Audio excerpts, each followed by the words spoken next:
Hi guys, so we're heading out to the store right now. We're gonna go pick up our parts. We bought everything from Micro Center. It's probably the cheapest way to get everything because there's nothing available on Amazon right now. So I'll see you in a bit. All right, so we finally got it all. We picked everything from Micro Center and we're ready to go ahead and start building this computer. Now, I'm not gonna show you how to build it because myself, this is the first time that I'm building one. So it'll take me ages to do that. But I'm gonna show you what I got, then I'm gonna show you the end result, and hopefully all this video will be produced and edited in that new computer. Okay, so let's do it. One more thing before we start though. I'm doing this from my kitchen, and the reason for that is it's not because my desk is here or anything like that. It's just because I have plenty of room to take a look at everything, make sure that everything's like good, make sure I can show you everything the right way. My desk is not big enough to put everything and lay everything down. All right, now we're ready to go. Okay, so here is everything. So what I'm gonna do is that I'm gonna go ahead and go one by one, explain to you why I got it and what it is. Okay, so let's get down to it. Let's start with the processor. So I pick up the Ryzen 5 3rd generation or 3600. There it is right there. You could go with the Ryzen 3. That's actually pretty good as well. But I decided to go with this one just because I wanted to make sure that it will last a couple generations, and the power that this has in it, it's insane. So it should last for a while, okay? Also, when I bought it at Micro Center, these two were a bundle, right? So if I bought them separately, it would have been like $50 more expensive, but I saved $50 by buying the whole bundle, right? So because of that, I'm gonna go next with the ASRock B450M Pro 4. So this is a pretty decent motherboard. The good thing about it is that it's ready to be used with the Ryzen 5, any of the 3rd generation or 3000. That's why it's called like this, right? So I mean, it's basically ready to go. I was in between this one and the Asus B450 something. I really can't remember what it was. But because this was the bundle, I decided to go with this one. If you look up back here, it has all the specs. So there it is. It's pretty decent. I'm gonna put a link down below in the description for everything, so you guys know what I bought, and you can maybe you'll be able to save some money once everything drops in price again. Okay, we've got the graphics card. So this depends on whatever you're gonna do with your computer. If you are going to stream only, you don't need a very powerful graphics card. It will help because it will allow your CPU to, it will help your CPU a little bit more when it comes to encoding graphics and stuff like that, right? So in my case, I'm streaming from my PlayStation. So I'm actually gonna be capturing the video and the audio from the PlayStation. So I don't need a very big graphics card, right? That is gonna help with the gaming and the streaming at the same time. However, I decided to go with a decent one just so I make sure that my computer is like running very smoothly, and maybe at some point I decide to like play video games in my computer as well. Then this should be able to, give me a decent quality, not the best quality, but at least decent.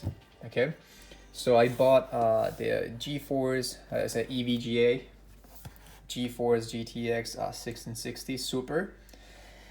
So this one has the Turing system, which I think is one of the latest ones.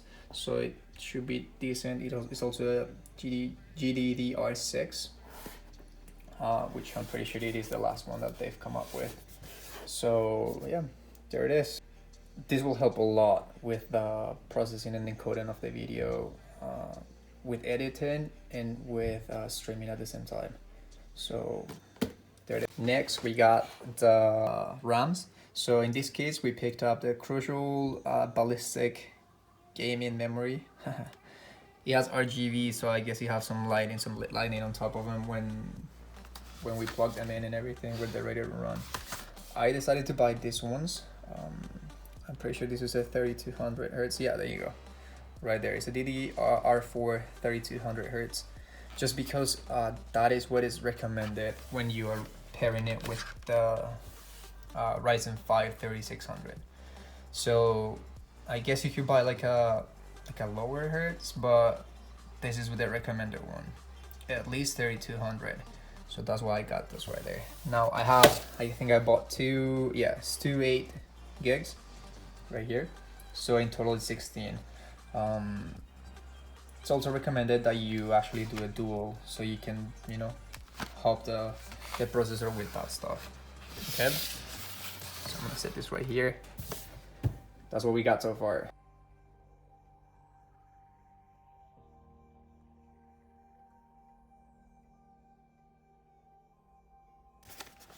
Next, we got Western Digital Blue. This is a SSD drive. So I only got a 500 gigs just because you use this one for the OS of the computer, right? So Windows and like to install programs and stuff like that. But you don't use this drive to store all your videos and all that stuff. So what you do is that this is just for installing programs and for the operating system. And an SSD is just the best way to go about it, so you make sure that your computer is running fast, okay? Now this is where you actually store all your videos, your pictures, your photos, whatever you want to do.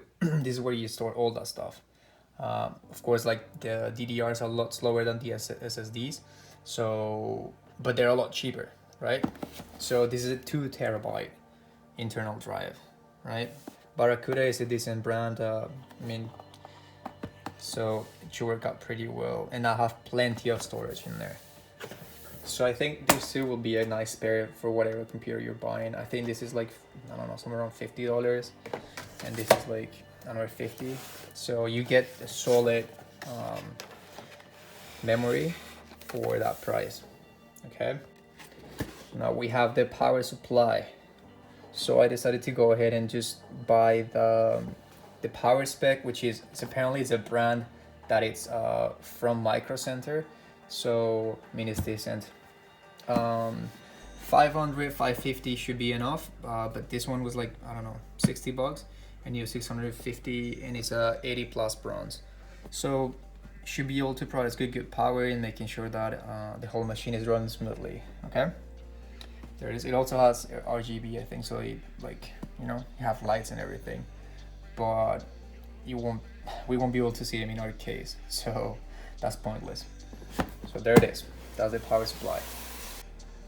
All right, the last thing that we got is the case. So this is a Lune brand, and it's a Lancool 2, born to perform. So I guess you'll see it when I take it out of the box. All right, well, that's it. That's all we got. I'm gonna show you the whole thing again one more time. And like I said, I'll put the links for everything down below in the description. Okay, so I'm gonna go build the whole thing up, and I'll see you later. 2,000 years later. Okay, so there you have it. That's the final product. I think it's pretty nice. Let me show you how it looks like from the front. The reason I have it there is because I didn't think it was gonna be so big, right? It actually looks pretty massive, to be honest. So I'm just gonna show you some stuff right here. Everything looks down there. If you see all the cords are right down there. You can see the glass. There it is. Now these lights, you can change them with a software from the computer itself, but you see all the fans are working. We've got 3 fans plus the CPU fan there. make sure that everything's cooling perfectly. It looks actually pretty nice, to be honest, guys. I have it set up to static for the light on the inside, but you can change it to whatever you like. Now for the front, I mean, let me show you on the other side too.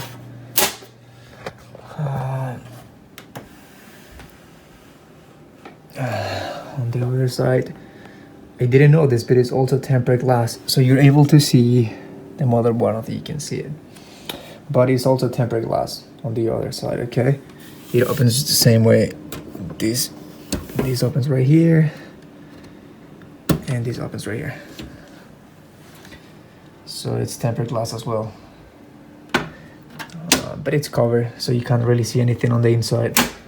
Now, these lights right here, you have two buttons up here. C for color, M for mode. So you can go ahead and change for two different modes. So it's like flashing, just going to different colors, that like pulsating thing, these waves, it's like a disco rainbow thing, descending with different colors, or nothing if you want that. There you go, there's a rainbow. Now if you press just the color, it's gonna go to just a single color, right? And it has like a wide variety of colors that you can pick from. In my case, I like the red one, so I'm just gonna leave it like that, right? Have it against this. I will be changing my setup because I will be moving next week to a different state. So hopefully I'll be able to organize things a little bit better. I just don't really care right now. Now here's the reset button, power button, audio and mic right here. You have two, I think these are 3.0 USBs, and then there's an optional right here for a C port USB as well. So that you have to, that's like an attachment, so you have to buy it separately. I have my external hard drive right here, so I have 1 terabyte in here, and then 2 in the actual system, plus the SSD. Okay. This is where I plug in my with the USB adapter. I have the mouse, the keyboard, and I mean, you know, this doesn't come with like audio or speakers or anything like that, so I have these little speakers right there. Don't really use them that much, so I don't really care for that. Also, I didn't show you this, but the power supply, it also has lights and everything, so you can change that. Fortunately, on this case you can't really see it, but that's kind of cool. Now I have it hooked up to my monitor through a display port, so that's what I have it hooked up with. And well, I have my headphones, my gaming headphones right there connected right now. This is the internet. You use Ethernet in this case because you have to buy an adapter for Wi-Fi, I believe. So, and I don't really care to use the Wi-Fi because I'm gonna be using a lot of internet power. So wired is always better and more stable. This USB is connected to my controller right here. So yep. So here's the mouse. Here's this, and check this out, guys. The computer is working. It is working. So it's a shame that it has that controls right there, but it's flying. This computer is flying, guys. I use an Spectre ultra wide screen monitor. This one is super cheap. I just have this one for editing videos and to, you know, to usually use it as like a monitor. And I used to have it connected to my laptop. That's what I used to do when I needed to stream and do stuff like that. And this is a nice laptop, but it just cannot handle the needs, the requirements to stream and to edit videos. So I'm just gonna keep it to, I don't know, like maybe if I want to look something up while I'm streaming, I don't want to mess up with the stream or stuff or something like that, then it should be fine. Now the cool thing about this, guys, is that, let me see if I can show you this. So if I go ahead and I do this right here, we open Task Manager, and we look at the performance. I was probably gonna show you this later, but if you look at the performance right here, right there, look at the CPU that this computer is using. Just one. And I have the video editing program open right now, and a bunch of Google Chrome tabs, which that takes up a lot of CPU. Let me see, what about the GPU? Only 6%. NVIDIA GeForce 1%. So this is a machine. This is a freaking machine. This computer will be amazing to stream and to edit videos. So far, it's just been flying through. Just in case you were wondering, this is for Liverpool. In my case, I call it football. In America, they call it soccer. So this is my soccer team, Liverpool. So yeah, there it is. Now I will be making another video explaining how I stream and how everything's hooked up, and explaining more like of the stuff that I use to stream and things like that. So, all right, well, that's it for tonight. Just gonna go ahead and leave this picture right here so you guys can see everything. If you guys have any questions, just go ahead and leave them down below in the comments, and just please don't forget to like and subscribe. I will appreciate your support. Okay, I'll see you on the next video.